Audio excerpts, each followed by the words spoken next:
Welcome to BIC. Bahuvachana and Rujuvatu warmly welcomes all of you to the UR Ananthamurthy Memorial Lecture 2023.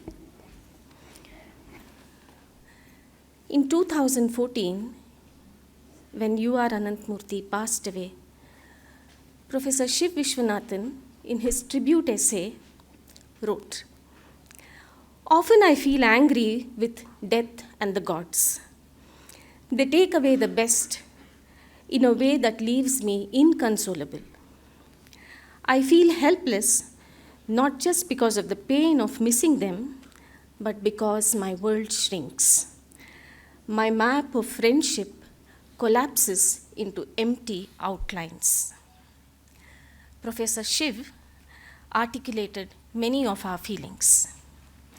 The demise of Professor Ananthamurthy has not merely changed personal relationship trajectories, but has hugely changed the life of Kannada language, culture, and politics. Professor Ananthamurthy built ecosystems of conversations, of stories, of dissent, of disagreement, and lasting friendships. In his absence, conversations have disappeared, and friendships are mere annual meetings. The cultural world of Karnataka, of which he was an integral part, has slipped into a stillness. Hunger for equality, Professor Ananthamurthy often said, had to remain the most spiritual aspiration of a human being. He used the Gandhian term Sarvodaya to describe this. Only when there is an equal view will we be able to redefine the meaning of community, togetherness, sahabalve, he said. It was from here that throughout his life he advocated the idea of common school and production of knowledge in the mother tongue.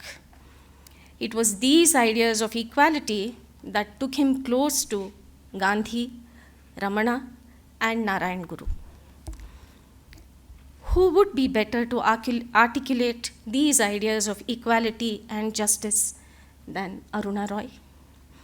We are extremely grateful to her for coming all the way from Tilonia to deliver this year's UR Ananthamurthy Memorial Lecture. I extend a very warm welcome to you, ma'am.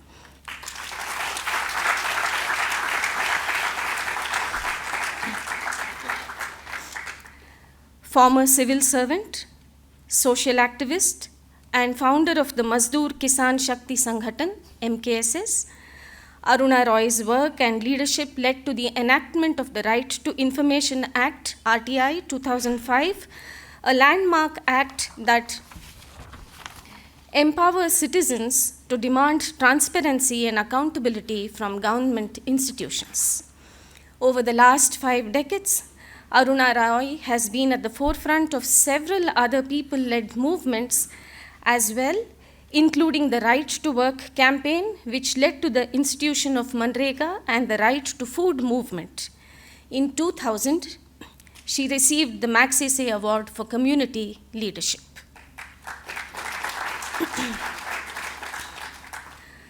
I will quickly read a small passage from one of Aruna Roy's interviews, which provides an insight into her work and her thoughts.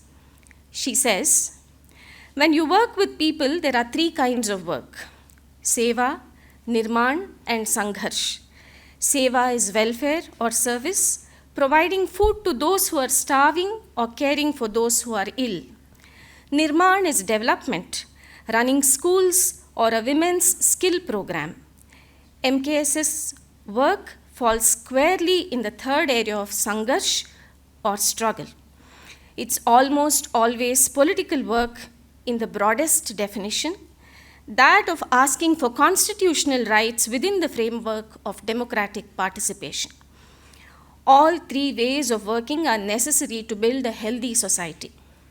The rights-based work done by organizations such as MKSS and the Narmada Bachao Andolan need not necessarily have a big budget. It can be sustained by what we now call crowdfunding. A funded movement is limiting. Mahatma Gandhi said that when you fight your own people, you must not at any point open yourself to the criticism that the battle is funded by vested interests. Funding must come from people whose battle is represented or from supporters of the movement and campaigns. A campaign for equality is not a project. The RTI is critical, she says, because it has brought a sense of reassurance to the nation and to the 8 million users of that right that we are sovereign. The closest any campaign has come to set the discourse on public ethics is perhaps the RTI. The Manrega, by bringing in social audit, has spread the ideas of transparency and accountability across the board. These two big campaigns, she says, which she is a part of, not only fostered participation, but also translated an ethical principle into implementable policy. And that's critical, because if you can't convert those principles into an implementable, practical, pragmatic, tangible reality, they only exist on paper. Aruna Roy says, young people must also understand that there is no such thing as my work and your work. There's simply work to be done. The issue should be far more important than our individual selves. We are all instruments that bring an issue alive. We all want to be recognized and acknowledged. It's a human condition. But at what cost? Understanding that one's personal good lies within the general good is important.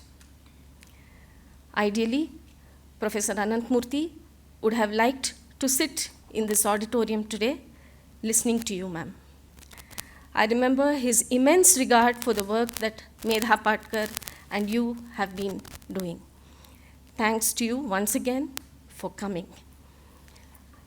I welcome Aruna Roy on stage to deliver the U.R. Ananthamurthy Memorial Lecture 2023.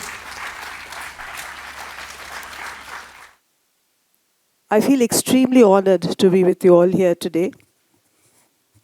I met Professor Ananthamurthy immediately after he had been issued the ticket to Pakistan by the BJP, when he had said that he didn't want to live in a country ruled by Modi. And I remember that evening I spent after a conversation like this in an institute in Bangalore, and memories of that evening have been with me forever. I'm extremely honored also to be invited to speak in the memory of a remarkable human being who was a writer, who understood politics, who understood literature, who understood the condition of people, who understood also that the division between various categories in life are thin indeed. That you don't have to dislike Ramana because you like Gandhi, you don't have to dislike Gandhi because you like Marx, or whether you like somebody else. The mistakes that we have made painting ourselves into very many corners, into ideologies that don't allow us to look at others. Today, as I sit with you, I'm quite anxious that I don't confuse you further. Because the times are such today that whatever we do, we are caught within a warp and a weft. Not of our making, but very often perpetuated by things that we have done or not done. Especially someone my age who has lived along with the independence and seen Mahatma Gandhi, heard of and seen Ambedkar at a distance, seen all the initial members of the Congress party who gave us independence, been in New Delhi, the inferno of today, but at that time, a reasonably good city. And I feel that people of my generation will have many more questions to answer, perhaps, than younger people. But we've done our best. Perhaps we didn't understand many things. Perhaps we understand them better today. But I think we did try and do our very best. I've been reading Hindutva and Hind Swaraj. Just a month ago, I began reading it again. And it has really made me feel that the best way to remember Professor Ananthamurthy today would have been to read from his books, rather than let people like me spout forth something or the other. It would have been best to remember him in his own words, with his own feelings and his own ideas. Today, before I begin, because I'm going to speak about the receding horizons of shared spaces, I want to quote from an extremely important modern writer from South America who passed away 2 years ago, called Eduardo Aliano, who has had a profound impact on me ever since I heard him talking about democracy in Europe about 20 years ago. A man who spoke with parables and stories about with an extraordinary understanding of politics, who brought alive the principles of political courage through fables and through narratives. He said, and I read of him, I've read off, quoted, I'm going to place before you a quotation from him. Someone asked him, what's the point, I'm paraphrasing, what's the point of a utopia? Because you never reach there. So he said, the point of a utopia is something like the horizon. You look at it, and you know probably that you'll never reach it, but you still walk towards it. So it's not the horizon that's important, it's the walking that's important. And friends, when I sit with you today, I'm a walker. And if all of us walk, India will change. The problem is that we don't walk. We should walk. And I'm not talking of Rahul Gandhi's walk, which was also important in its own way, but I'm talking of doing something, of sullying one's hand, of one's mind, one's efforts, with what needs to be done to take things forward. And I think one of the biggest problems of the last 20 years has been that where their people have walked, they've been attacked. And where they have not, they have been afraid to walk. But I'm afraid we must walk. And I'll quote Gandhi. Gandhiji said that in the worst of times, you must continue to do what you're doing. And I add, lest you forget how to struggle. I'm afraid that if we don't struggle, we'll forget how to struggle. Because struggle is not just one grand word in which you go and sit somewhere. It's the nitty-gritty of details. How do you get the data? How do you prepare people? How do you talk to people? How do you get the money from fundraising from people? How do you organize? How do you step in? How do you face nights upon nights on street corners and streets? How do you face the physical struggle? How do you face the mental tension? Now, these are all skills we learn as activists. And we can't forget those skills. And we can't forget to impart those skills to other generations to come. So that's one very important thing I feel we all have to learn, that whatever we have done, we must continue to do. The scale may be different, the reach may be different, but I think we must continue to do. And this is an inspiration I've got also from reading Professor Ananthamurthy. In India, we've grown up with two different kinds of moral authority. One was what came to me through the constitutional principles, which, being born of very literate parents, I knew about the Constitution from a very early age.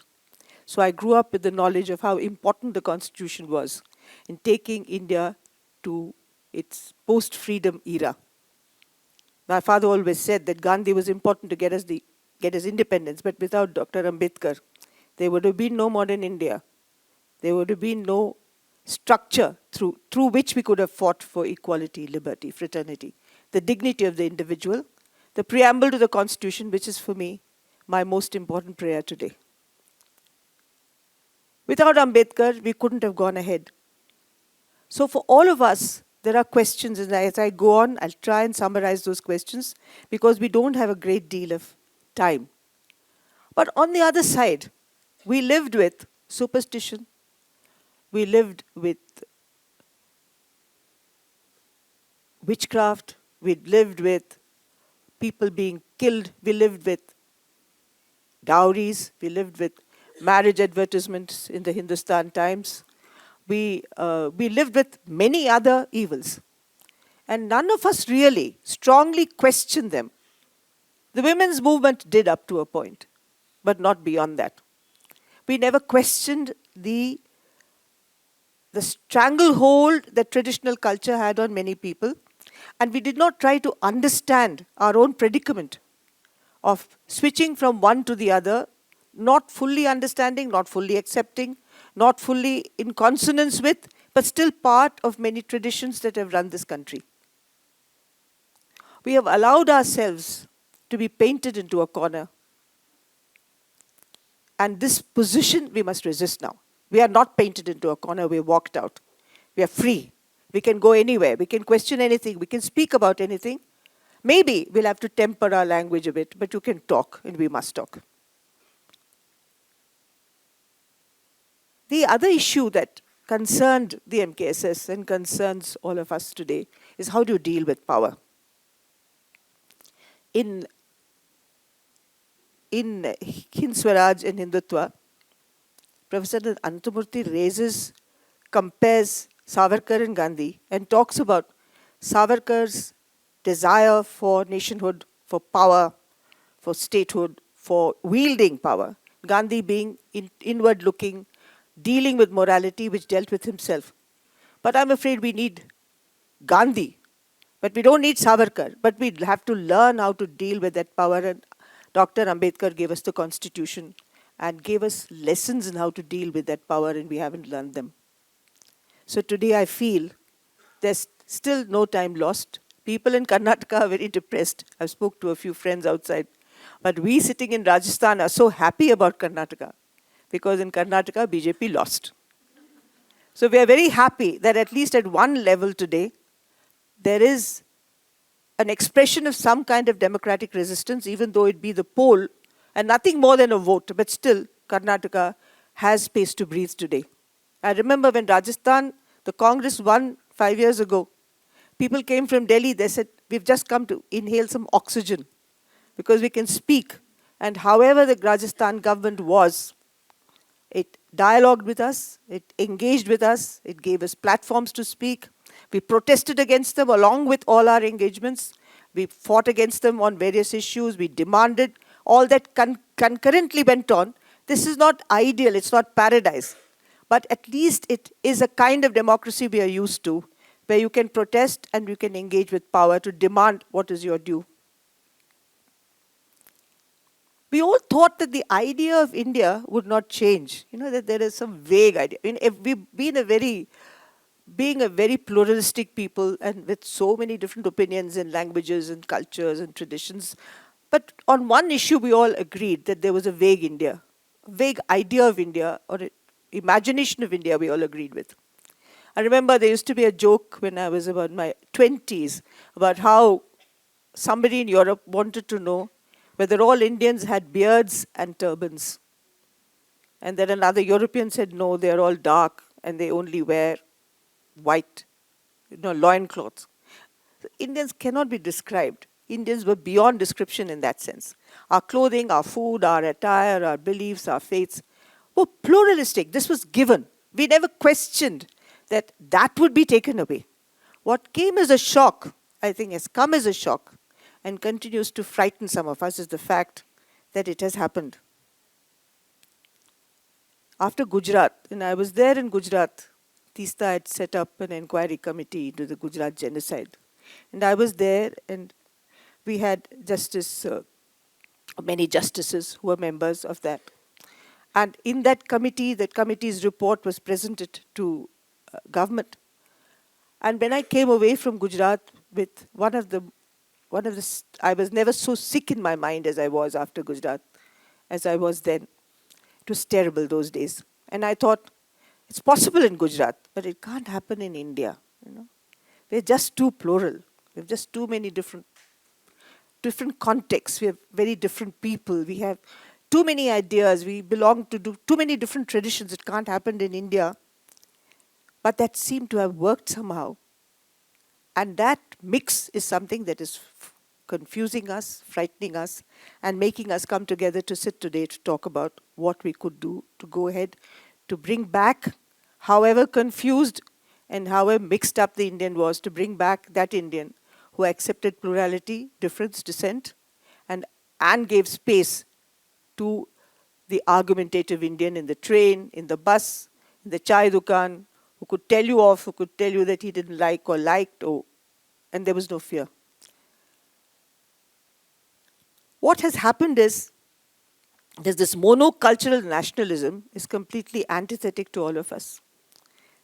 We have built, unfortunately, a majoritarian democracy. And many of us have been helpless, but I have questions to ask of myself. And I'm sure you all have questions to ask of yourself, that where did we go wrong that we allowed this majoritarian democracy to flourish?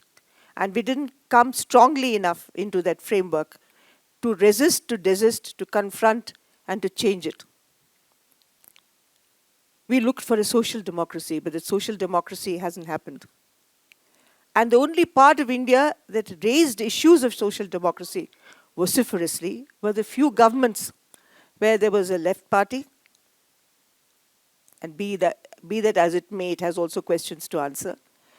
But all the activists, they also have questions to answer. But the activists all over this country in small and big groups got together to question the state about the issue of social democracy. Those of us who know Ambedkar don't need the quotation, but we all know what he said about social democracy. And I wonder if I should read it now. Do you think I should read that quotation or let it be?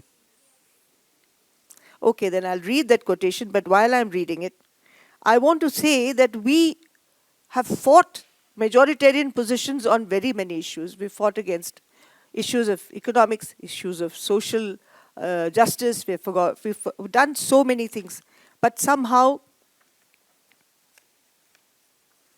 we have now been relegated into Andolan Jivis, urban Nakshals. And I think we should wear that badge and say, yes, we are urban Nakshals, so what? We are not Andolan Jivis, certainly. We don't live on the Andolans. But certainly, let me see any one of them sit on a 1-year strike like the farmers did on the outskirts of Delhi to fight for their rights. No matter that the Sikhs were well provided for, they had excellent kitchens, they had libraries, they had everything. But let me see if anyone can last that out. So what do they mean by Andolan Jivis? And have we, as a group of people, protested against these definitions? That's another thing we have to find out. Anyway, let me just read out Ambedkar.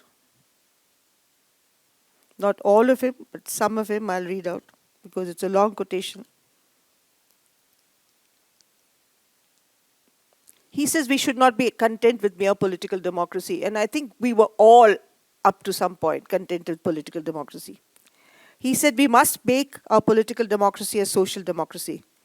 Political democracy cannot last unless there lies at the base of it social democracy. And I think very soon we may descend into being no democracy at all.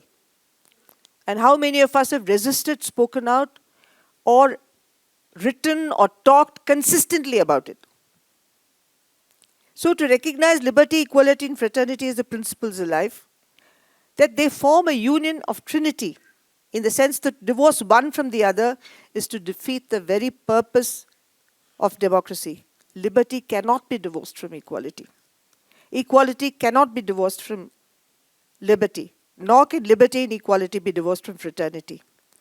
Equality without liberty would kill individual initiative. And he goes on. He says, on the social plane, we have in India a society based on the principle of graded inequality. which means elevation for some and degradation for others.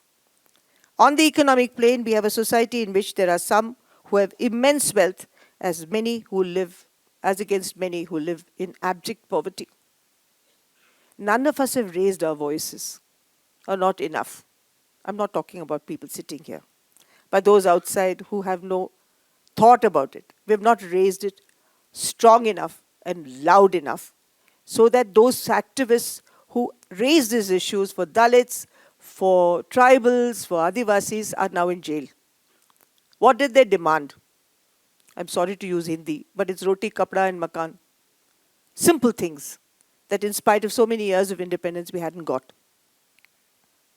So we managed to get a mandate and a legitimacy from the Constitution and Ambedkar for many years. We also used civil disobedience and satyagraha as the mode, and we had no qualms about it. We sat civil disobedience, we opposed existing laws, we sat in dharna, we sat for days on end, we practiced non-violence, and we had no problems at all about sitting on street corners, in streets, on wherever. And Medha, of course, went and even submerged herself in the Narmada and stood chest high in water for a long time. We have to see how the living reality of people approximates to this concept. And I just want to go back to my experience in the MKSS and tell you a few things. In the MKSS, we live in a mud and stone hut in a village. Some people have told me that it's very romantic and it's just a whim of living in a mud hut, because I'll never ever be anyone else who lives like me in a mud hut. Of course it's true, my mind is not like that person's mind. But nevertheless, those 18 to 20 years spent in that mud hut produced a kind of understanding of politics which produced the essential seeds of the Right to Information campaign and power to the Manrega. There were lots of people who joined the Manrega campaign. But power to the Manrega, understanding the exact nature of the privation and problems of ordinary people, their extraordinary imaginations, their extreme skills, their capacity to endure and struggle, which made all these three struggles successful. The right to information, Manrega, and the right to food. There was a person called Mohanji, who was a Dalit, illiterate, but one of the biggest repositories of Kabir songs. He knew 500 Kabir songs, but he was not literate. Mohanji contributed not only to the struggle by persistently being there and carrying the message to not only to people who were in active struggle, but to all the bhajan mandalis he attended. Wherever he went, the discourse was turned around to talk about poverty, to talk about Narega, to talk about issues of food security, of the right to information. In fact, it was he who said for the first time in those words that if those papers don't come out, we will be labeled liars forever. Those papers must come out. That was his statement. He composed a song. And those days we didn't have your WhatsApp. We didn't have your social media. Thank God for it anyway. But we didn't have it. So how do you spread news quickly and far and wide? So Mohanji made a song. And he was a songwriter. He was a lyricist as well. So he wrote this lyric in which he said in Hindi, "Pehle wale chor bhaya banduko se marta tha. Abhe wala chor to kalmao mare re raj choron ka." That the people who exploited you in the past killed you with a gun. The oppressors have now killed you with a pen. It's the reign of corrupt people, of dacoits. This song became one of the most popular songs in Rajasthan at that time, sung in many communities and accepted as the norm. Now, what I'm trying to say is that Aruna Roy, or even Nikhil, who's here, Nikhil Day, could not have conveyed to the people the essence of the right to information struggle as Mohanji did. Today, we are not in conversation with those people about religion. We are not in conversation with those people about worship. We are not in conversation with people about this uh, strangely monocultural centralization and consumerism that we are talking about now today. We are not asking them, do you think it's right? We have not talked to them. We have not spent time with them. We only take out yatras. And yatras don't touch human beings. You know, they just whiz past you. You go on a motorcycle, you go in a car. Even if you walk, you don't spend time in that village to sit down and say, but why do you think like this? If you think back on Narayan Guru, think about Phule, you think about the Brahmo Samaj in Bengal, you think about Ramaswamy Naikar, you think about anybody who's brought about real change. They had time. And we've never had that time. And we always thought it was enough if we just passed by. And in that branding and in that sloganeering, we have failed. Because I'm afraid people will buy that surf packet, that 10 rupee surf packet, much easier than they will buy what you and I say. Anything you see today, there's the 10 rupee surf packet which comes. So we are lulled into believing that the 10 rupee surf packet will succeed. So also all the jingles that have come to us through the right wing, all the jingles about religion, all the jingles about many other things which stick in your head. But we have not been able to contest that area.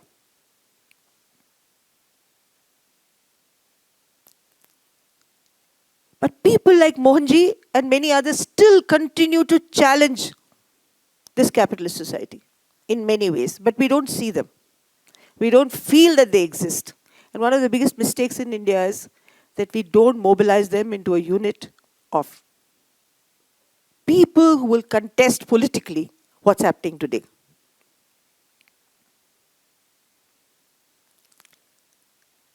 Sharing demands equality. Sharing cannot be between unequal people. There is charity. Sharing means that you give with a wholeheartedness and a feeling that it is something that belongs not only to you, but to a collective of human beings. It needs equality. And I'm afraid equality is really in short supply in this country today. It's a coin that we can't see very easily, and we can't see it happening everywhere. The majoritarian concept has certainly taken possession of all of us to the extent to which we think that it has completely won the argument today. Even if you see the interpretation of the Rajasthan results today, Rajasthan, the BJP won by 1.75% of the votes. There are 4 interpretations of the Rajasthan elections.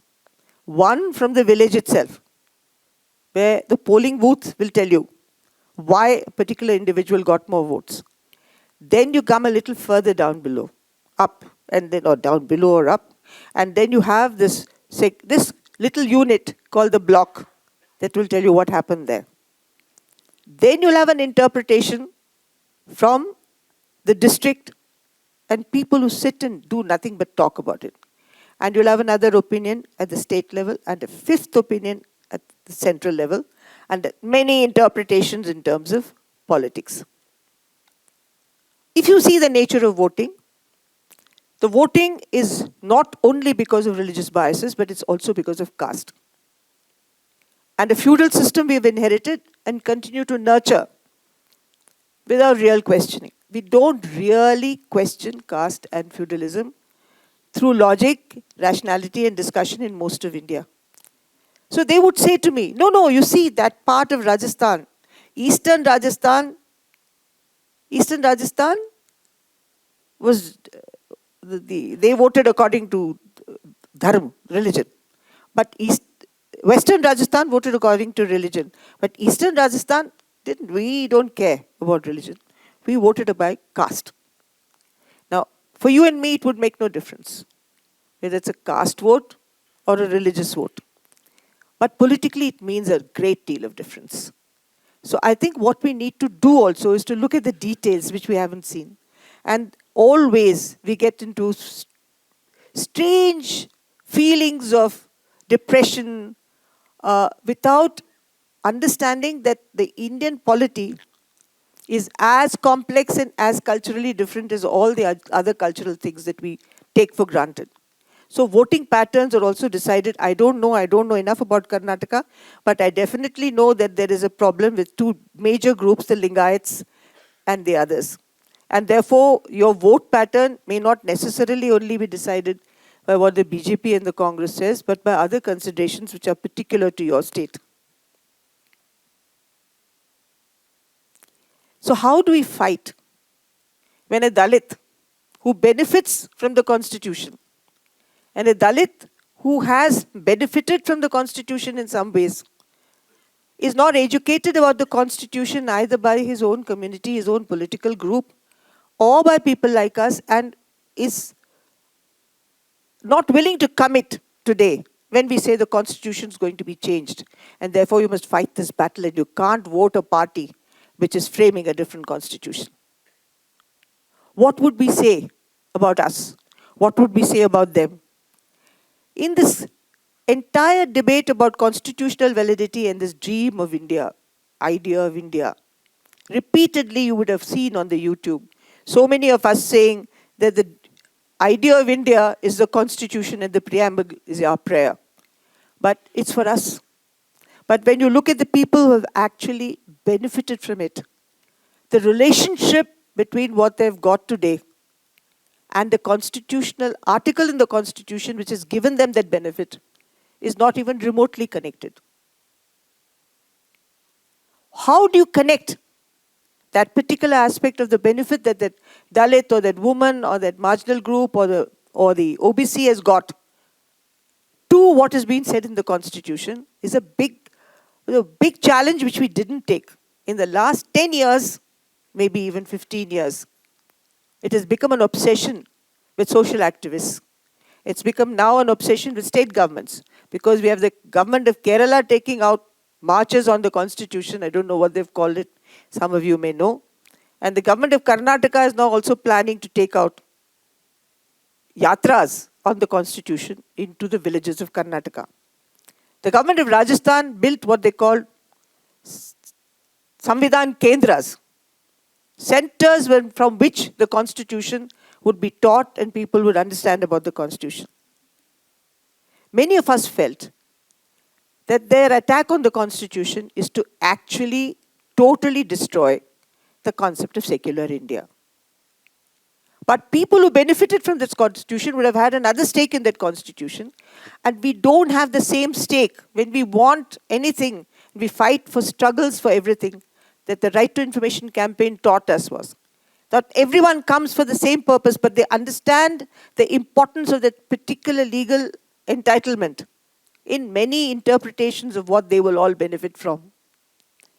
We have not been able to perform that task well enough, whereas the right wing goes to every place and doesn't talk about Ram in my village in Rajasthan, would talk about a Kul Devata there. Asa Mata, you have not made a temple to Asa Mata. They have not made a temple to Asa Mata. We'll make a temple to Asa Mata. There is no Ram mentioned there. They'll go to some other place and talk about some other deity. We have not developed a technique and a technology and an understanding of what makes people the way they are. In terms of faith, we simply don't understand today. We have to also understand that people don't even understand fully the relationship between Manrega and a government at the center which is nailing Manrega. We've had a huge protest in Delhi talking about BJP Hatao, Narega Bachao and all of that. But when you come down to the grassroots, many people who want Narega have voted BJP. Because at the last minute, because they don't live in this duality that we exist, of one constitutional morality and one traditional morality, the two get confused. They don't see the one from the other at certain points of time.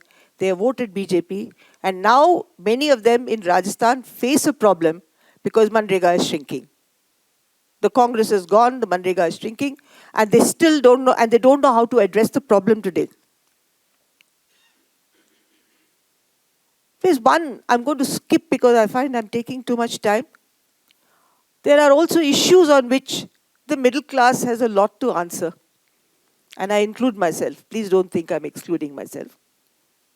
That we have, for many of us,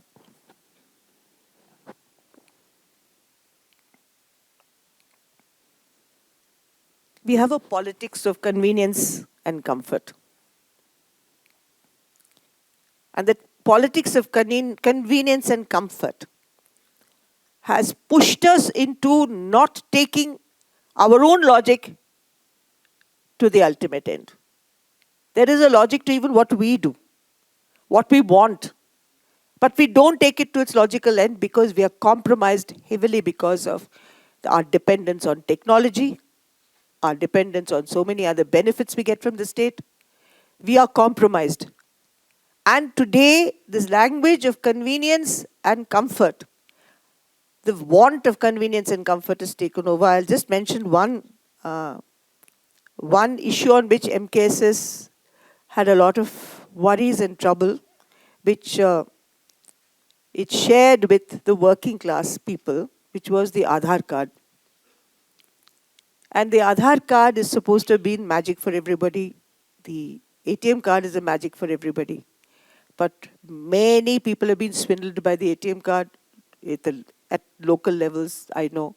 The Aadhaar card has been a problem because if your Aadhaar card goes, you're out of that list and you're dead so far as all benefits are concerned. This government in Delhi is using more and more technology for surveillance. I'm sure I'm surveyed, so I'm under surveillance, but I don't know how many others may be in this group. So we all know that it is using it for surveillance and not really for benefit. We know from our figures that we read in the Oxfam report, we know that from figures we read elsewhere. Even the IMF or the World Bank produce some figures which shows our economy is not good anymore, that it has really fallen. But our people are buying the myth that we are extremely well off, that everything is wonderful, and all these cards that flash before their eyes give them some kind of magic. But I know that when we had this dharna in Delhi, and people came asking for pension, poor people. You won't believe me, the government of India gives 200 rupees a month old age pension today for the unorganized sector, for a targeted group. What is 200 rupees? It's a shame. So we went on dharna at the end of the UPA government. And there was this man who came from Bihar with a pack of cards, and he thought, if I take all these cards to Delhi, my pension will be done in a minute. Frail old man who used to peddle a cycle rickshaw. He came with those cards to say, here are my cards. And he went to the Ministry of Justice in Delhi, Social Justice, produced his cards and said to the minister, I brought all my cards. Can you give me my pension? And that woman, who was a tough politician, had wet eyes. She took out her wallet and gave him all the money she had there. But she said, I can't do anything for you.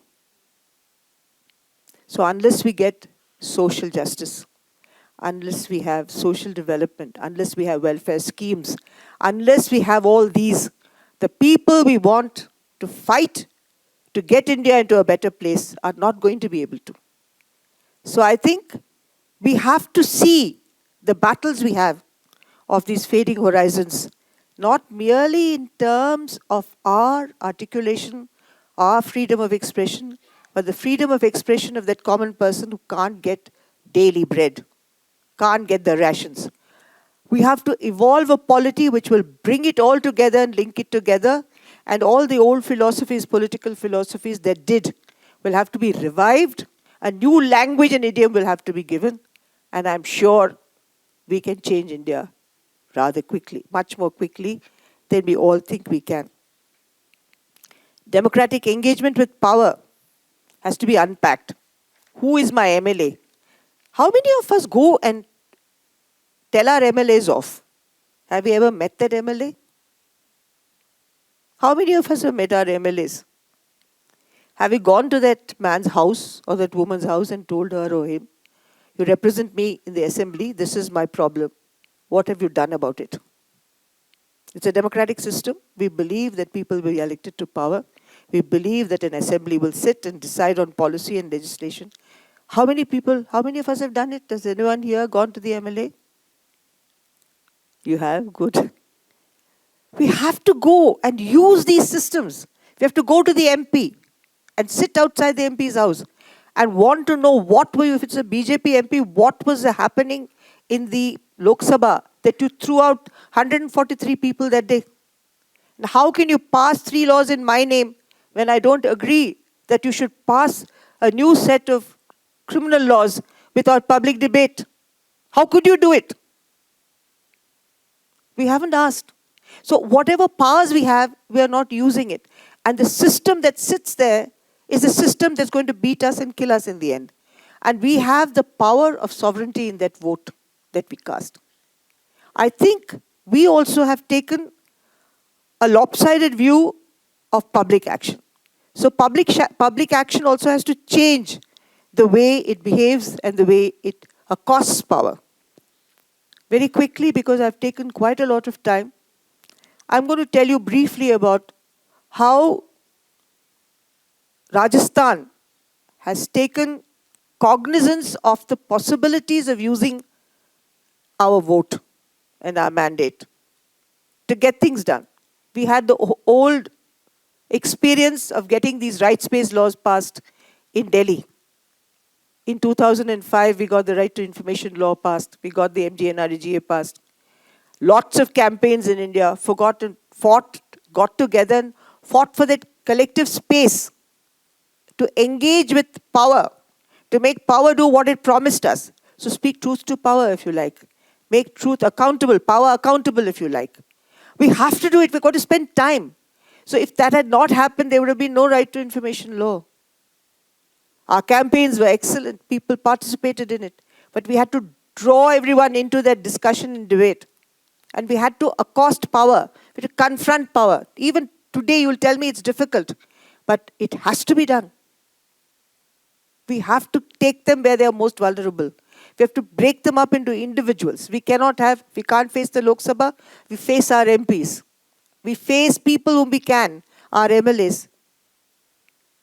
So the MKSS has had this relationship, and the Suchna Rozgar Abhiyan, which is part of our larger campaign in Rajasthan, has engaged with power, because if we sat wailing that we were not given the chance, that Nikhil and I or the MKSS was not given the chance to do our work, we would have never got on. Please don't believe anyone who says that we are not targeted, because there's been sufficient propaganda against us, calling us all the various choice epithets I told you about in the beginning. Publications against us have been published and handed over to people saying that they are enemies of the state. Watch out. Do I get into a niche where I fight that? Or do I fight them on issues in which there is law on my side, justice on my side, and people who have nothing gain from that fight? It's a choice I make. And in the struggles of SR Abhiyan, we've got some remarkable things done in the last 5 years in Rajasthan, and I'll just quickly go through it. We did a gig workers law, the first in the world. Definitely the first in India. And you know who these gig workers are? The people who come and deliver your Amazon, whatever you book on Amazon. The people who are, I don't know, what do you call them, who take a motorcycle and deliver things from various places to you? Okay. The whole lot, about whom Nandita Das has also made a film, by the way. All these people are completely out of the net because labor relationships have changed. The workers' relationship to the employer has changed. How do you deal with a gig worker who's just on contract for that brief period, an Uber driver, a driver on some other car, or anything else? Everybody is now only on contract. And very soon, teachers will be on contract, everyone else will be on contract. And I've heard in Ramjas College, they have brought in AI to replace temporary teachers in the English department. So we have new enemies coming up everywhere. So when the whole conditions are, all these conditions are changing, we have to be innovative on how we fight these laws. And Nikhil and the SR Abhiyan sat with this law, with the government, dialogued with them and set up a tripartite board, much in the nature of what Baba Adhav has done in Maharashtra for the Hamal Panchayat. I don't know if you know Baba Adhav. He's one of the persons I respect the most because he works in Maharashtra, is now over 90 years old. And he set up this Hamal Panchayat. There were more than 1 lakh of Hamals, headloaders, coolies, whom he mobilized and set up a tripartite board in which the Hamals now have pension and they have health care. Amazing things. So we have to learn how to fight the system differently. What we've lost, we've lost. There's no point crying about it. We just have to pull our socks up. I mean, you don't have any socks, nor do I generally, but I have them on today. And fight our battles. And we have to look for areas which are soft areas, but which are fundamental to this notion of equality, justice, and liberty that our Constitution has given us. So there was the Gig Workers Law, the first Urban Employment Guarantee Act in India we've got in Rajasthan. Now the Gig Workers Law, Karnataka government and Andhra, the new government, want to enact those laws. I'm not saying it's going to be paradise. Far from it. It's going to be trouble, but may not be enacted, may be enacted. The working of the system may not work out. There may be problems. But we have to look at places where we can continue to struggle. So urban employment guarantee. No other state in India has the urban employment guarantee. So if you get the urban employment guarantee in Rajasthan, we trade off it. Our colleagues and friends in other states can say, Rajasthan has got it. Why can't we have an urban employment guarantee act?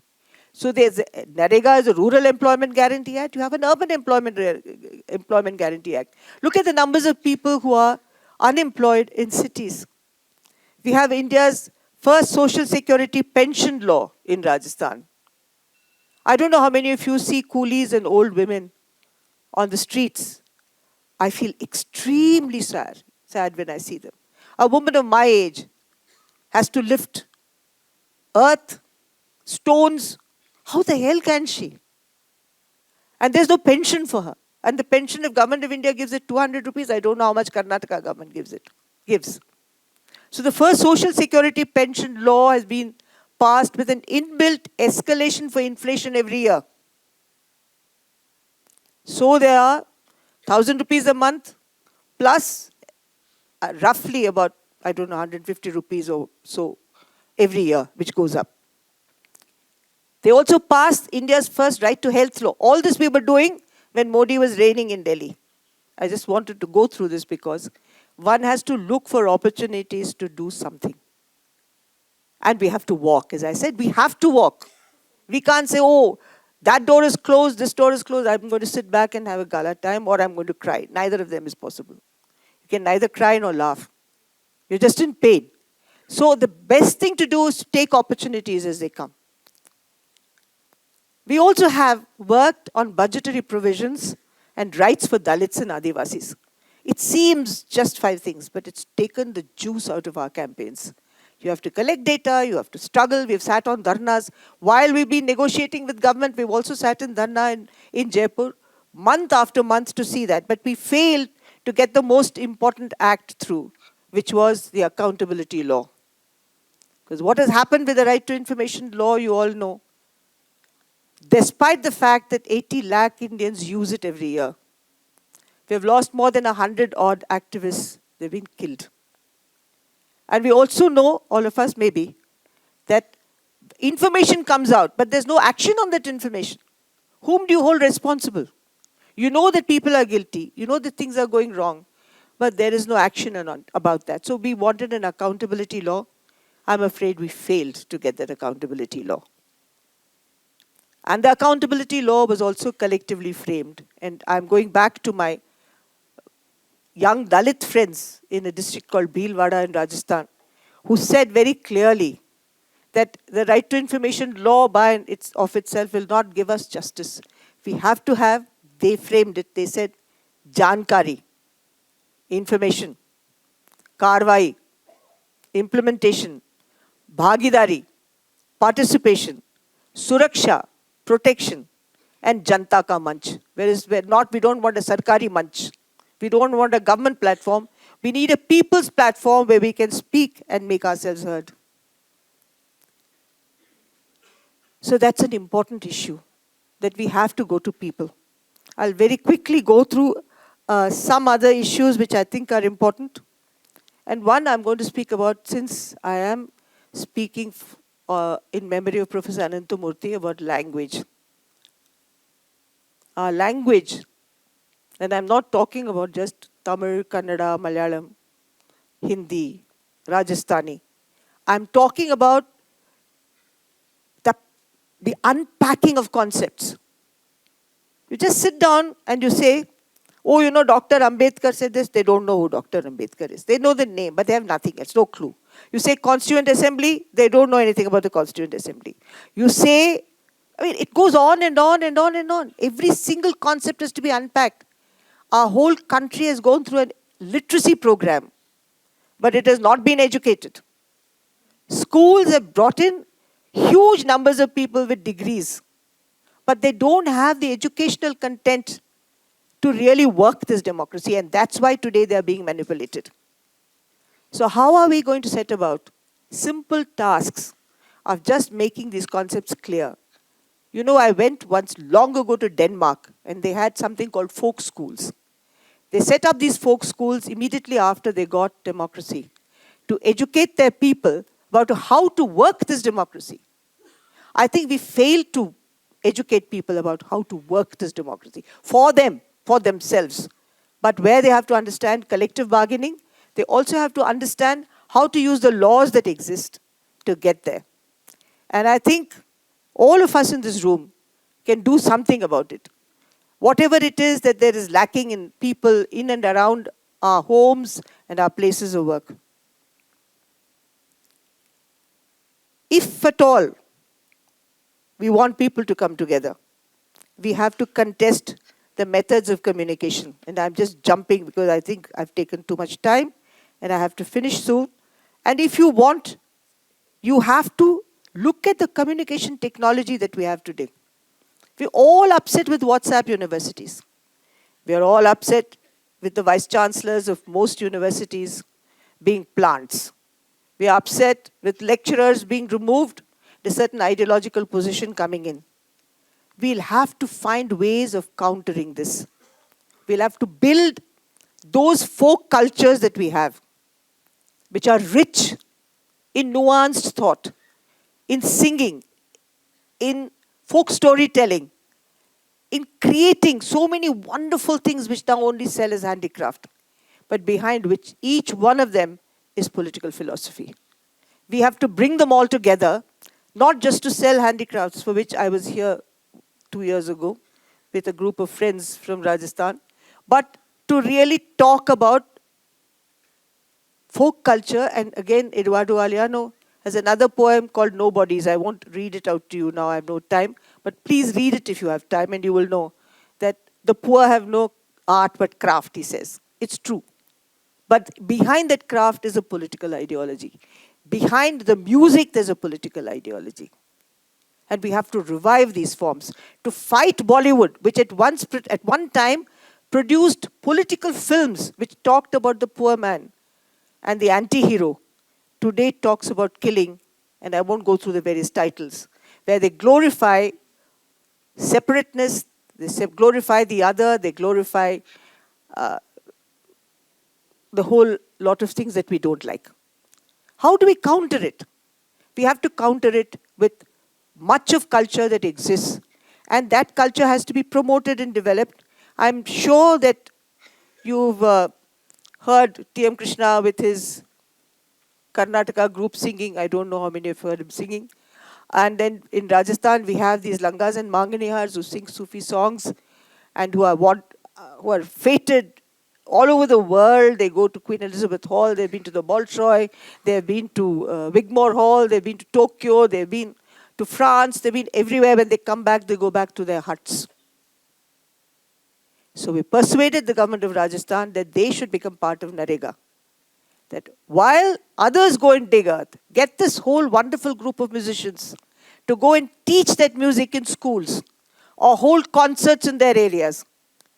And I don't know how many of you know about Latif and Bulle Shah. How many of you know about those marvelous music from after Khwaja Mainuddin Chishti, whose dargah is in Ajmer. Rajasthan has a very strong Sufi culture. To bring that Sufi culture to counter this divisive, polarized culture that we are all victims of. We have many things more to answer. We have a capitalist economy which is encroached upon me, you, everybody. Our dependence on various things, we just don't question it anymore.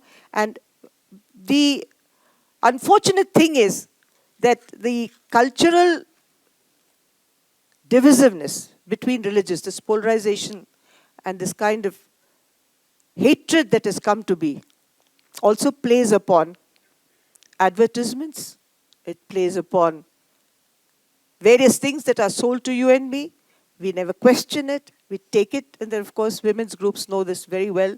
But I'll repeat one of them, that there was this very famous jewelry ad which had come out.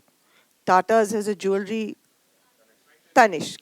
And that Tanishq had produced this beautiful ad. I don't want jewelry, I don't buy jewelry, I fight against it. But that ad had Muslim bride and a Hindu mother-in-law or vice versa talk to each other about jewelry. But I'm afraid capitalism lost out. And this divisive, polarized mentality won, and that ad had to be withdrawn. And how many of us kept quiet about it? How many of us spoke? I think we just have to speak against everything. They don't allow a single thing to happen without raising their voice. And we keep quiet. I think we should begin to talk, we should begin to write, and we should begin to question, just as Professor Ananthamurthy did. We'll have to question. Anyway, I'll end here with just one more story, which is one of my favorite stories, again, originated from a Sufi set of stories that are very popular from from Turkestan to Hindustan, about Mullah Nasruddin. There is this story about the mullah that he was looking for his key in his yard. And as he was looking for the key in his yard, his friend joined him. They hunted for 2.5 hours or 3 hours or whatever, long time. The friend got absolutely irritated and he said, "Where the hell did you lose your key?" So the mullah blandly said, "Inside." They said, "Why are we looking for it outside, in your courtyard?" So he said, "Because there's more light." And I'm afraid most of us do that. We only go where there is light. But we have to go to the darker parts of India, and there is great light there, let me assure you. It only looks dark when you're here. But when you enter that part of India, you will gain strength. And all those young people that the School for Democracy has trained as constitutional fellows who came in the beginning not knowing the beginning or the end of the Constitution, but just knew the preamble. That too as an imposition on them that they had to chant the preamble every day, have now realized how important the Constitution is to make their lives better, not my life better. So in fact, sometimes I feel that we must start with some rituals. And our ritual will be pledge to the Indian Constitution with the preamble before any meeting. I didn't do it today because I didn't want to offend your sensibilities. But in most cases, wherever we go into a rural audience today, we take the pledge first and then talk. And I remember my mother saying that these shlokas or the chants or the prayers are useless when you're young, but when you grow older, you remember them. And then they make sense. But the pledge makes sense. And one of our students who had got the pledge went to a panchayat where they had fought against liquor and made a great impact, and the liquor shop was closed. And she went there, and when they wanted to garland or do something, she said, "No, this whole panchayat will take the pledge to the Constitution," and she recited, chanted the preamble. I think we have to look for other modes We have to look for something. And believe me that I want to die walking. I don't want to be caught, straddled to a chair, inshallah. I don't fall ill and get straddled to a chair. But otherwise, there is no point not doing anything. And I think the most important thing to do is to walk to that horizon. Thank you.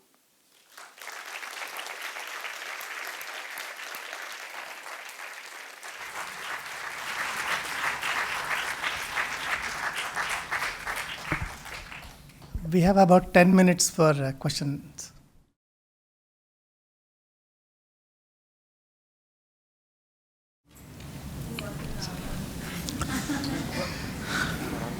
May I ask a question? Yeah. Say in India, there is an organization called India Alliance, India Bloc. What is your opinion on that? Will that be able to give a new dimension to India's future? Which one did you say? India? India Alliance.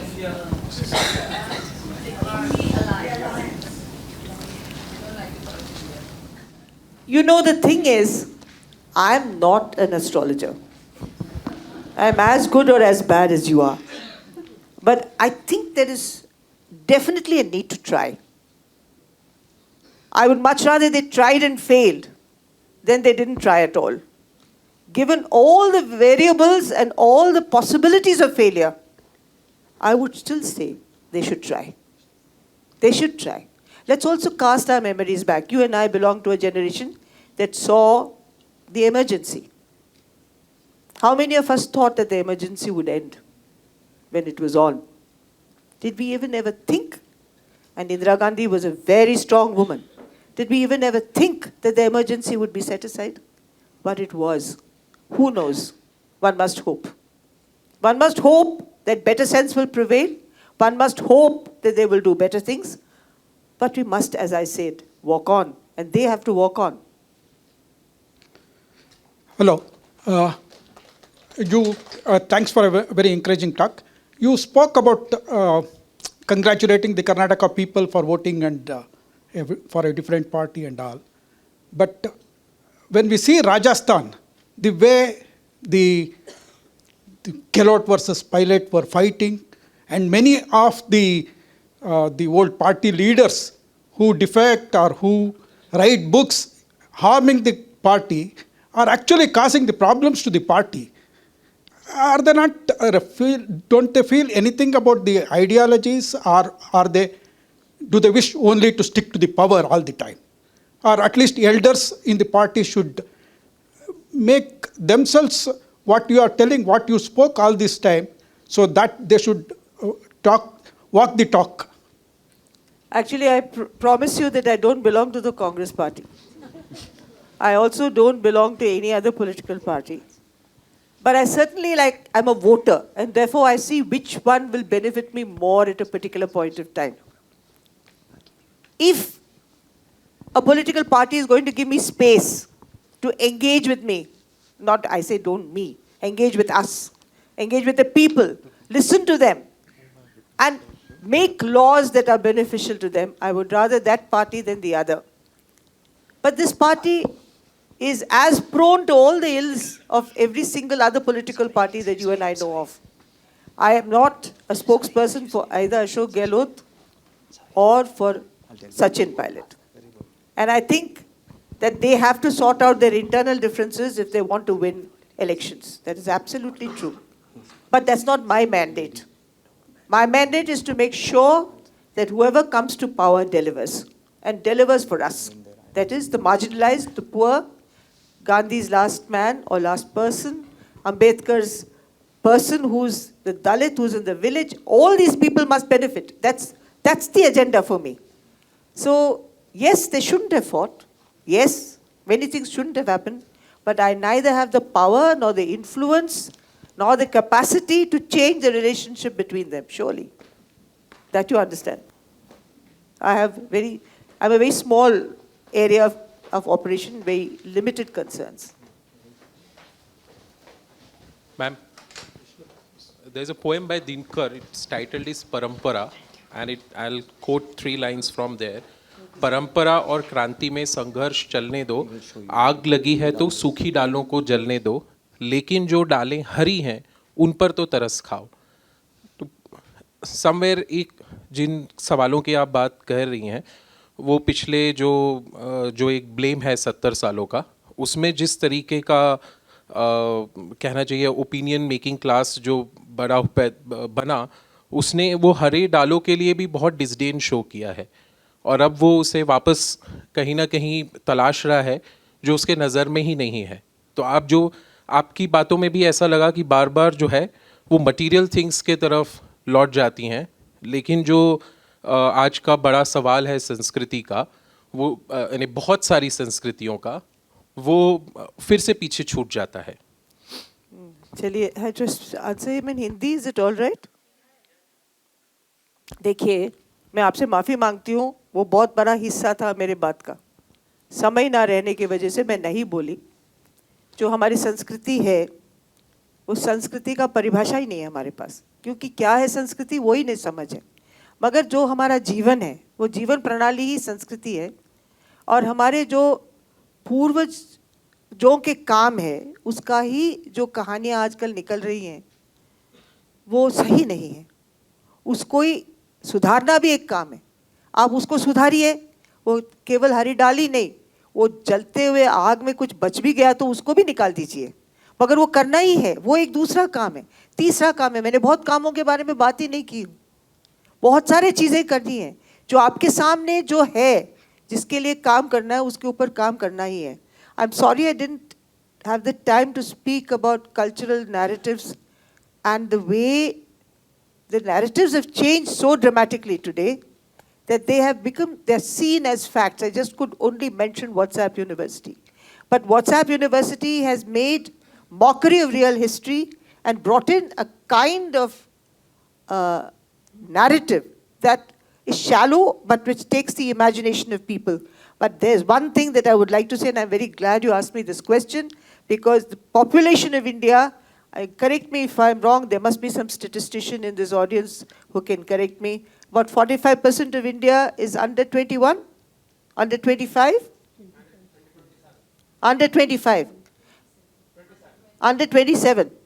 And these young people do not have, most of them, political history. Your engineers don't, your doctors don't, your commerce graduates do not, your IIT graduates do not, your doctors certainly do not, many people who are very highly proficient in science do not. Political history has been thrown into the boondocks. So that's why I argued that we must have constitutional education and political education, because it's only then that you will see in perspective what's happening today. Of course, it's true what you say. Yeah, I just have 2 questions. Number one, I'm from Delhi.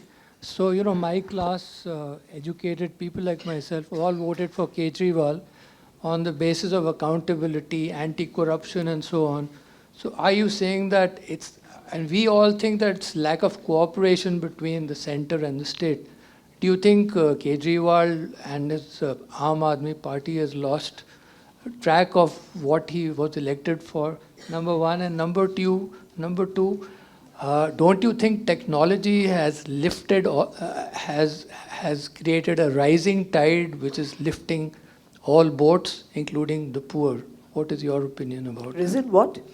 Is it not lifting all the boats, including those of the poor? A rising tide. You don't seem to have much faith in technology, you're saying. So I just want your opinion. Technology is a good servant, but a very bad master. If you think it's master, forget it. Because technology is neutral, it has no color. It takes the shape of a vessel it's poured into and takes the power from the man or woman who's using it. So technology by itself doesn't really matter, except now, with these new kinds of technology like AI and others that are coming, you and I are on our way out.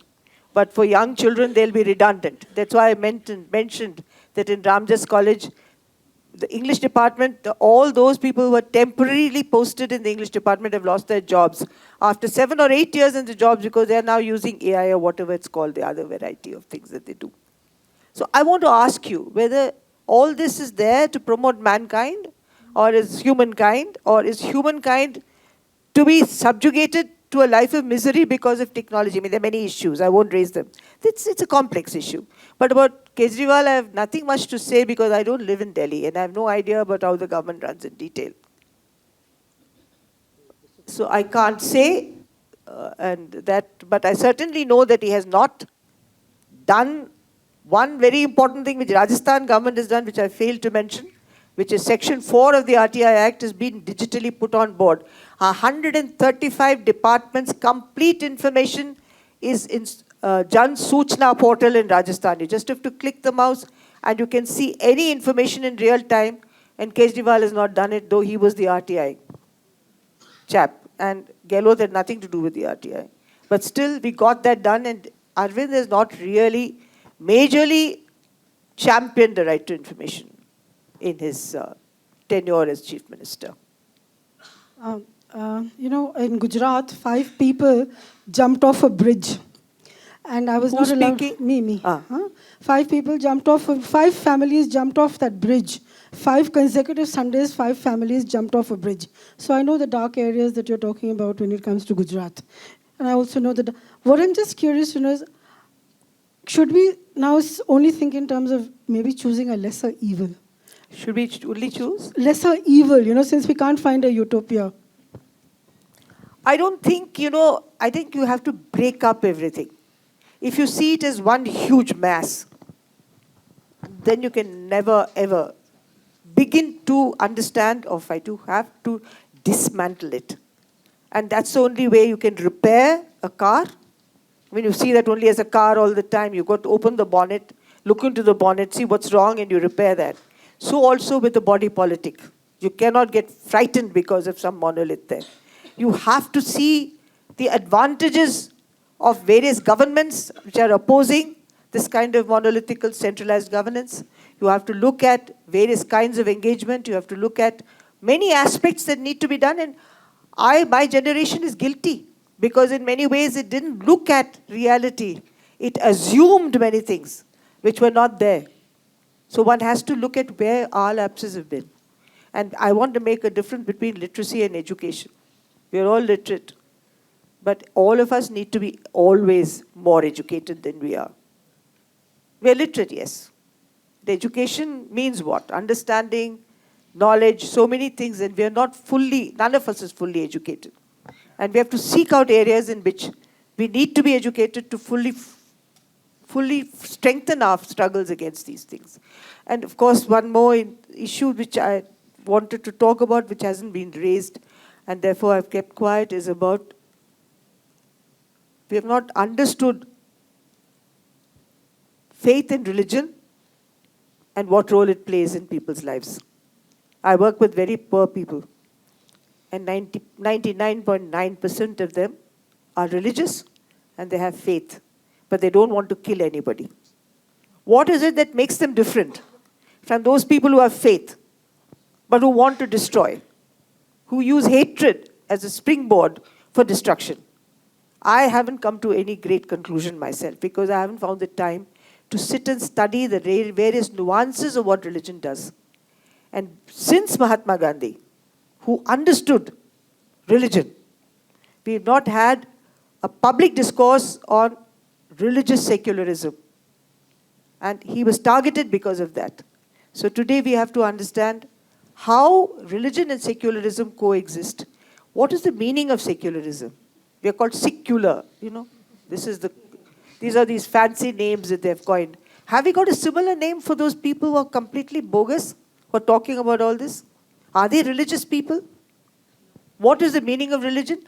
I think a whole new discourse has to take place, and we all have to join that discourse, disagree, agree, dissent, whatever, to understand what makes this country work.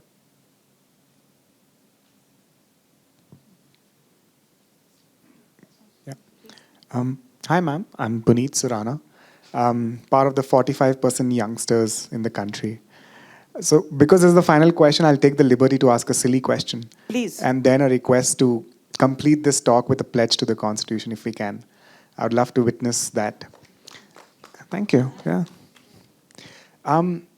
You mentioned about the walk. And though I'm literate, having a master's degree, I'm completely uneducated about the Constitution. How do we start the walk, and what is the compass that we youngsters could use, knowing that we are on the path?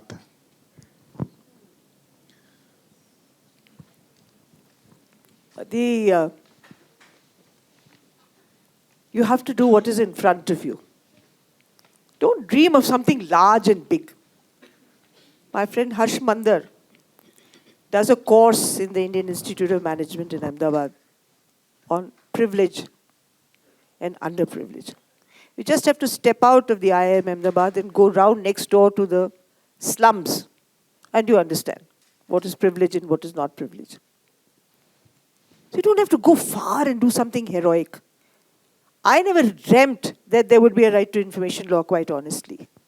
I went to Devdungri in Rajasthan with Nikhil and Shankar, and we stayed there only to begin working on small issues. Non-payment of minimum wages, a rape case that is unregistered, the police that it's corrupt, the thanedar who beats up somebody. These were the issues. And it's through working on these issues and many other such issues and corruption in the system and the arbitrary use of power in the system that we came upon the RTI. I didn't go there with a great design of getting an RTI implemented. It would have been bogus. You have to do it with people, understanding everything with them from their point of view. And I think there are plenty of things to be done right outside your main door of your office or your residence. Something to be done for workers in trouble. I don't know where you live, I don't know what you do, but there's always something to do. And when you work with people, you get the idea of what can be done.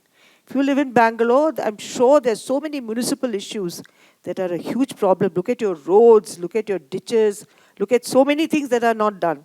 These are all public issues. It's through that. But also young people need to get together. It cannot be an individual act. So for that, you're best judge of your own grouping and systems. But you have to develop a public conscience. It can't just be your package and your future and your technologies and your Amazon and your whatever else. That can be there. I'm not saying leave all that. But certainly a part of your life will have to be concerned with public action, with constitutional public action. And I'm going to say that now, where you accept that there is equality, fraternity, and liberty as your primary gods. And then you work with everything else. Shweta, can you give me a diary? He wants me to read out the preamble. You'll all repeat after me? Yes. We, the people of India, having solemnly resolved to constitute India into a sovereign socialist, secular democratic republic, and to secure to all its citizens justice, social, economic, and political liberty of thought, expression, belief, faith, and worship, equality of status and of opportunity, and to promote among them all fraternity, assuring the dignity of the individual, and the unity and integrity of the nation. In our meeting today, on the 4th of January, 2024. Jai Hind.